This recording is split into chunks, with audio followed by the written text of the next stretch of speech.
ইরানের কুদস ফোর্সের সদর দপ্তরে হামলা চালিয়েছে ইসরায়েলি বাহিনী। সামাজিক যোগাযোগ মাধ্যম এক্সে দেওয়া পোস্টে ইসরায়েল এ দাবি করেছে।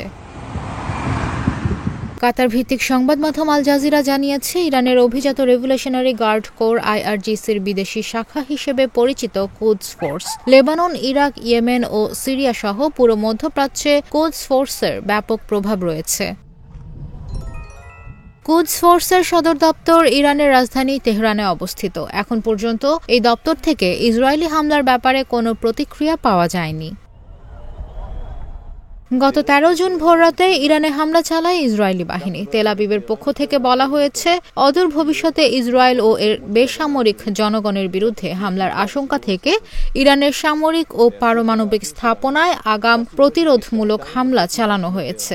জবাবে ইসরায়েলে পাল্টা হামলা চালাচ্ছে ইরানও।